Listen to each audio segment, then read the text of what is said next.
Steve, just checking in. You good? My dad. He's a handful, I know. Sorry you had to see that side of him. Hey, Lizzie. No sweat. It's not on you. Your dad's just being protective, I guess. With the wedding coming up, he's probably just thrown off balance. I'm not losing any sleep over it, I promise. He won't ruffle my feathers. You're such a gem for letting it slide. But honestly, he crossed a line. His words were like daggers, and I was just as stunned by how he lashed out at you. It's unacceptable. He's my dad, sure, but lately I've been questioning if he's even capable of compassion. How many times do I have to drill into his head that you're not some dropout? I saw you trying, really. But if he's set in his ways, what can we do? Marrying you won't suddenly win me his approval. Patience is key, I suppose. I'll keep chipping away at him, slowly but surely. It's just... He's my dad, but I can't help feeling this growing resentment, especially seeing how he treats others. Even Mom's on edge about it all. She senses he's not the man he used to be. Is that so? Your mom's feeling the strain too. What's going on? I shouldn't dump all this on you. Not when we're about to start our lives together. It's not right to cloud our happiness with this gloom. Lizzie, we're in this together. Tough talks and all. The wedding's all set for next week at the courthouse. We're a team now. Whatever's on your mind, I'm here for it. You sure? I mean, if you're up for it, maybe we should all sit down and clear the air soon. Absolutely. Lean on me, Lizzie. I'm here for you, through thick and thin. Just thought you should know. I was completely stunned. To think that my daughter would choose to spend her life with someone who had not finished high school was beyond my imagination. I'm blaming myself for not speaking up sooner. It was all so sudden. But then again, when is the right time for such revelations? Tell me, are you hiding this little detail and hoping it will never come out? Charles, good to see you again. And for the record, there was no concealment. I'm an open book. Always have been. But it seems there's been some sort of mix-up. I'm not sure where you got the idea that I was a high school dropout. Let's cut to the chase, shall we? You saw an opportunity in my wealth, didn't you? That's why you're with my daughter. Be honest, it's the least you can do. If that's your game, then you better step away from this marriage now. You've got it all wrong, Charles. Lizzie and I share something real, something deep. She's the love of my life, and I've never felt this way about anyone before. Hold on, when did we drop the formalities? I don't recall giving you permission to use my first name. Address me properly as Mr. Harrison. My apologies, Mr. Harrison. I didn't mean any disrespect. I thought since you introduced yourself by your first name, it was acceptable. But let's be clear. There's nothing for me to confess. Our wedding is just around the corner, and nothing's going to change that. Imagine how wonderful it would be if you could see that Lizzie has found true love. This wedding has barreled ahead with such speed. It might be too late to slam on the brakes now. But make no mistake, I will never accept you as part of this family. Marrying a dropout, a nobody, it's disgraceful. Lizzie has turned a deaf ear to everything I've said. She's headstrong, that one. But fine, let the wedding proceed. I'll just sit back and wait for the inevitable split. Then I'll be there to pick up the pieces. Mr. Harrison, don't you think you're being a bit extreme? Our love for each other is strong. Even without your blessing, wishing for our divorce is harsh. That's not the kind of thing a father should want for his daughter. I won't be lectured on what's right for my daughter. Your opinions on this marriage are irrelevant. It's a mistake, plain and simple. Lizzie is living in a fantasy, and I swear, I'll expose whatever charade you're playing. There's no charade, Mr. Harrison. I'm just me. Nothing more, nothing less. I've been nothing but truthful with you and Lizzie. The wedding is fast approaching, and I'd like nothing more than to have a good relationship with you. For Lizzie's sake, I hope we can find some common ground. Now, if you'll excuse me, I have matters to attend to. Wow, I never thought this day would come that I see my daughter walk down the aisle. I still don't approve of her marriage to you, though I already know that it's not going to end well, Steve. Well, the marriage has already been finalized, sir. We're officially family now by marriage. Will you just accept the reality that we are? A high school dropout isn't a suitable match for my daughter. And you know that. Why are you wasting our time and money? Sir, I know you're just looking down on me like you're all high and mighty. But it's not true. I don't know how many times I have to repeat myself about this. And do you know that she's my daughter? The daughter of the president of one of the most successful trading companies in the country? I never thought my daughter would be so blind as to fall for someone who didn't graduate from high school and is just a big gold digger. I have also told you this a bunch of times, sir. I'm not marrying Lizzie for the money. That's not my intention at all. Well, if you say so, Steve. Okay, you're going to do a speech in Chinese for us. Wait, what? I'm sorry, but what are you talking about, sir? What speech are you referring to?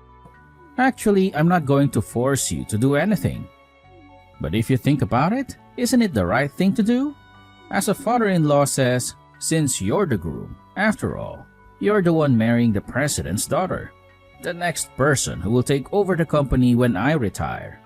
Since some of the directors in the company are originally from China, how about you greet them in Chinese?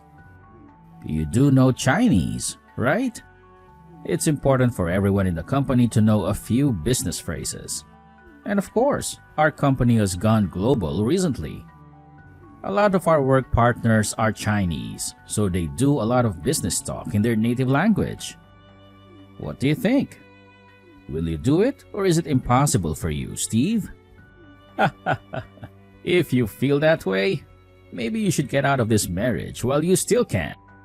Well, sir, I never said it was impossible, but you kind of sprung this on me, which puts me under a bit of pressure. Wow, but you're still being open to the idea. Many of my executives and friends are foreigners, thus some of the elite professionals in the business. Since you're not a shy person, I'm sure you'll have no problems with being able to speak to them in Chinese. It'll probably end up being embarrassing for you. So maybe it's better to not get married now and avoid all the hassle. Well, I think we've allotted time to have some speeches done during the ceremony. I guess I could squeeze it in somewhere. Of course. Let's give you a chance to say something for the sake of my friends. I'll ask you to say the final remarks at the end of the ceremony in Chinese. Alright? Wow, since you're only a high school dropout with hardly an education, I'm sure you'll find it impossible to do. No, sir. I think I'll be perfectly fine in doing this. Please, let me greet your executives. Wow, I can't believe this. You're definitely going to get embarrassed and screw up everything. I just know it. Okay, if you think so, Mr. Harrison.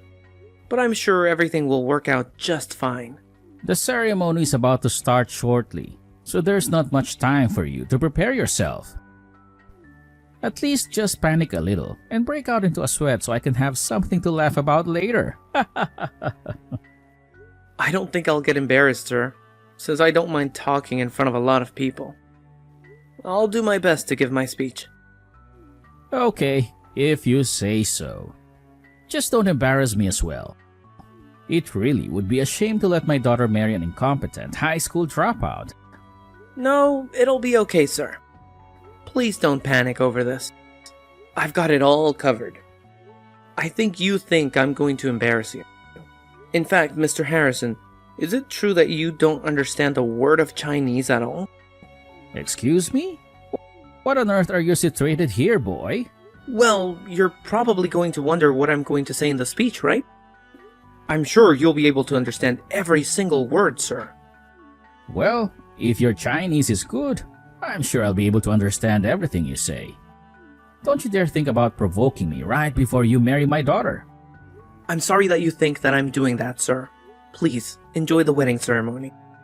I know I'm going to. I can't wait to see my future wife at the altar. Hey, what the heck's going on here? What's the meaning of this charade? How is it that you can speak Chinese of all languages, and you can actually speak it really quickly? How is that possible? Oh, I'm sorry, sir. Didn't I tell you that I can speak Chinese? It's actually called Mandarin, by the way. After I graduated from high school, I went to China and... well, you know, when you're in the country long enough. Now, hold on just a minute there. What? You're telling me that you could speak this Mandarin fluently? I spent the last years of my teenage life in China. Don't you think it's natural to learn another language since you're living on their society? You kept going on that I was a high school dropout. But Lizzie only said that I spent up until high school in the States. Wait, so you're really not a high school dropout at all? Are you serious, Steve? Even though I corrected you so many times, Mr. Harrison, you just didn't want to listen to what I had to say.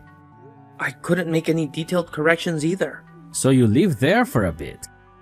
So that's why you're able to speak their language. Wow, I can't believe how petty you're being about this. Why must you act so strangely around me? I've done nothing to make you act this way. Well, I don't get your attitude towards me. Why are you being like this? Why did you have to doubt my abilities so much when you know nothing about me? That doesn't matter now. After your speech, the executives left without even talking to me. Don't you think that's a bit odd of them to do that right in the middle of a wedding? I feel like your attitude completely changed after you did your speech in front of everyone. Oh, okay. Is that what you're wanting to know about? As I thought, of course you didn't understand what was going on in there. Wait, what? What are you talking about? What way did I treat people? What did you say to them? It means you couldn't understand a word I was saying at all. I knew you couldn't speak, let alone understand a word of Mandarin at all. Can you? I should have expected it though, since you've decided to throw a curveball at me right before the ceremony. How dare you be so rude to me, you little swine? That's not how a boy should talk to his father-in-law. Of course, I know how to speak a bit of Chinese. I need it for work. So yes, I know how to communicate in it. But even though you were speaking that fast, I'd hardly understand if you spoke that fast in English as well. It's bad to talk so fast when people are trying to listen. Oh, really? Is that so, Charles? I'm sorry for speaking so fast that you couldn't understand me. I guess it would be better to lower my speaking to a beginner's level. Why are you acting like this towards me? You've got no right to talk to me like that. Are you trying to pick a fight with me? That's not my intention at all, Mr. Harrison. You should know that. By the way, I think all the Mandarin speakers at the venue understood what I said. I think my speech was a pretty good level of speed. You really didn't understand me, did you, Charles? I don't give a crap anymore about the speed anymore. Just tell me what you said, please. Why did my executives behave like they did? I just revealed your misdeeds to them in Mandarin, that's all. If you learned the language, you'd know what I said, Charles. Wait, what? What misdeeds are you talking about? I've not done anything wrong to them, or any other employee for that matter. Of all the people that were in that room, you know yourself best, right, Charles? Even though you pretended to know Mandarin, you just went about your business. You proved important meetings without understanding the context of those meetings. You actually used that to your advantage so that you could get more money out of them. Did you really think that I wouldn't find out about your dishonesty, Charles? What on earth are you talking about? How dare you accuse me of such things? How on earth would you have found out about this anyway? I haven't done any of those things that you said. As someone who doesn't work for my company, how did you find out about these rumors? Well, to be honest with you, Charles, I'm not actually an outsider. Give me some credit for knowing a lot about your company. What the heck's that supposed to mean? Why are you trying to say jaded? You're making no sense to me at all. Maybe it's because you're not listening to me. The vice president, who's my new mother-in-law's brother, hired me to work at the company. Wait a minute, what? You're seriously not found a job, have you? You're not actually working at my company, are you? Oh, but yes, I do. If I'm married to Lizzie, I might take over the company someday. In the future. I thought it would be better to start working at the company as soon as I possibly could, so I can get a good feel for it. Are you kidding me? You actually started working at my company. How did I not hear anything about this? This is absurd. If I told you that I wanted to work at the company, you'd get annoyed. And it would become a troublesome task anyway. The vice president prepared me for the job and processed my application and resume. It went smooth, actually. Thanks to you, I was able to understand more of your attitude and the actions you take at work. I understand that you're not a good fit for the president's position. Hey, you can't just turn around and say something like that to someone in a higher position. You've got some nerve, haven't you? Well, all of this is what I said in my speech earlier, Charles. You just don't get it, do you? What? What are you talking about? Are you going to tell me what you said in your speech or what?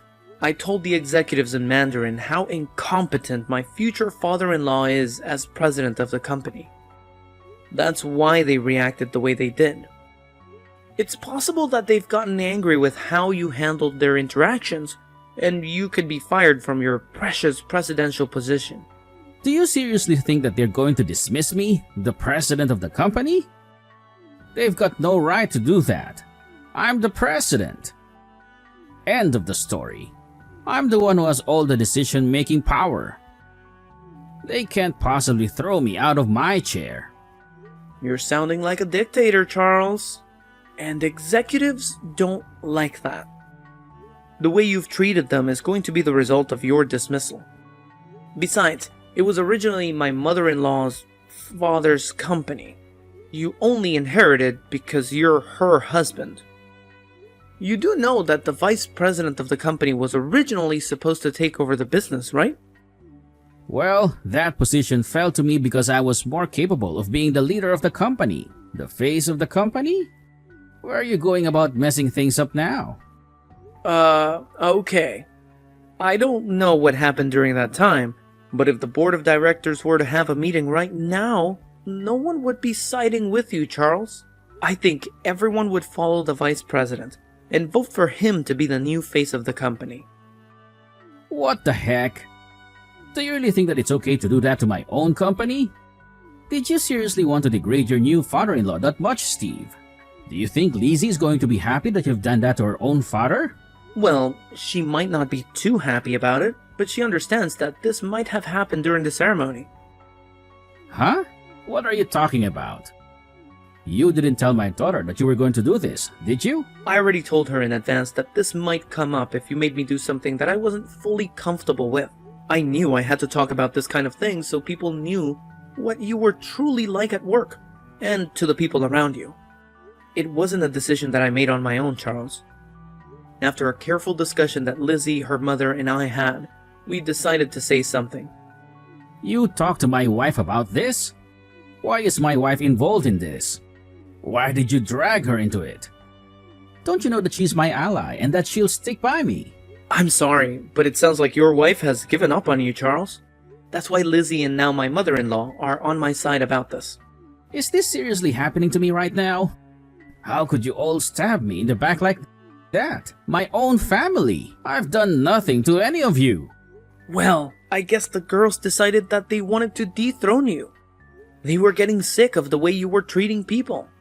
Have you ever tried to take care of your family, Charles?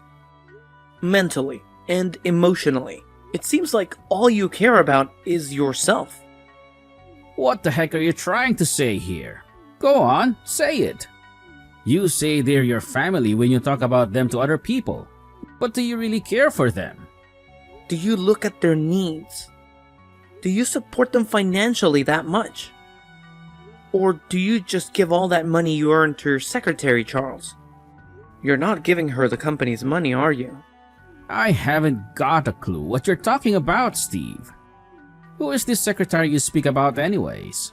Up until very recently, your wife has been investigating what you've really been doing whilst you've been at work. She's already got all the evidence she needs. It seems like she was holding off until the wedding was over, though. But it seems like she's hit her limit. What do you mean she's hit her limit? What's that supposed to mean? Why would my own wife investigate my whereabouts? Why would she invade my privacy like that? Maybe it was because you were acting super suspicious towards her at home. Think about it, Charles. Don't you think it's safe to assume that she's known about your affair for a good amount of time now? I'm sure your wife has been in so much pain because you've been betraying her for such a long time. I'll never be like you. I'd never do that to my wife. Why would you say something that you know nothing about? What I do is none of your business, Steve. Don't you know how much money I've made as a company president? A lot, and it's great. What's so wrong with using your own company's money for yourself? The company's money belongs to the hard-working people and the company itself, not you. I'm not surprised you don't understand something so basic as that, Charles. It was only through your marriage that you were able to get the job anyways. Now, you've gone and turned on everyone in the company. And you've made everyone your enemy. That's not how a president should be. There's no way that you're getting out of this one without losing everything you've got. Why did something like this have to happen at my daughter's wedding?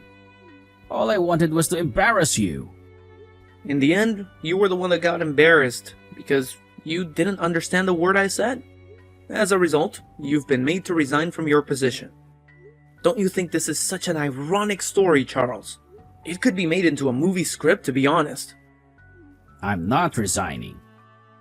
No matter how loud the vice president is, I still hold all the authority in the company. There are definitely still employees in the company that are on my side. Really? You're not talking about your secretary, are you, Charles? Well, yes, her. But I've also got other people on my side too. I'm going to tell you something. I just received a call from the vice president. I think everyone in your sector has accused you of some wrongdoings. That can't be it, can it? It seems like they're going to make you retire from the position. Wait, what? What are you saying? How could they make me retire if I don't want to leave? Oh, Charles. I'm sure you thought of people as pawns and you were moving them around as you wanted. You know, the other employees have feelings too, you know? There are some people who aren't satisfied with the methods you've used to run things. Do you finally understand what I'm saying now? You're done. Absolutely. Finished, Charles. You're kidding me, right? You're lying to me, aren't you? What's going to happen to Kelsey? Who's Kelsey? Is this your secretary you're talking about? It seems like she was trying to protect herself first and accused you of the bad things you've done. Wait, what? No! She wouldn't do this to me. She wouldn't leave my side like this. What's going on here? Unfortunately, it sounds like you're not going to be able to avoid paying compensation though. But it sounds like your wife has agreed to reduce the amount that you need to pay dramatically. So that should be a relief for you. Yeah. What the heck? She can't just do that without discussing things with me first. This is all your fault. My family is in shambles because of you, boy. It's not my fault at all, sir. It's all your fault, Charles. You brought this on yourself. You know there are always consequences to any wrong actions a person has done. I just listened to Lizzie's and my mother-in-law's advice about how to take you down. But I knew you would try and trick me into doing something today. I was trying to dodge it, but you wouldn't let up. So I just did my best to my ability. And that was to speak in fluent Mandarin to your executives and say how crappy of a boss you are. But I had no idea that this had been planned for such a long time. This is an outrage. Please, Steve, we're both men. You know how I feel right now, yeah? Just think about how Lizzie will react to what's going to happen to me. Just come over to my side and help me out, would you? I've thought about Lizzie throughout this whole process. I'm standing by my mother-in-law. I'll also stand with the vice president. For the sake of the company and its reputation. Since you've left in tatters, you scumbag boss. What? You're just going to stand there and watch me fall? You're just going to betray me? You're the one who looked down on me as a high school dropout. You've never approved of me marrying Lizzie, right? I'm so glad that I don't have to deal with so many relatives now. It's a blessing in disguise. So go ahead and struggle being in solitude. You've got no one to turn to now, Charles. It's your own fault that got you into this mess. I guess you really can't help the situation and how it unfolds, right? After the wedding celebrations, a tense board meeting was held in which the members unanimously decided to ask Charles, the former CEO, to resign from the company. The scandalous incidents that came to light about him recently had severely damaged the reputation of the company. Charles was then escorted out of the building, and it was clear that his public embarrassment at the wedding was just the beginning of his downfall. In contrast, Steve, who had been working hard for the company, was later recognized for his efforts by the vice president. Steve had begun putting in extra hours, engaging in innovative ideas and building strong relationships with clients, all while keeping a low profile. His dedication and hard work paid off, and he continued to climb up the corporate ladder. Steve had a lot to prove, especially since his father-in-law's reputation had tainted the company's image. He was determined to make a successful career for himself and not end up like his scumbag father-in-law.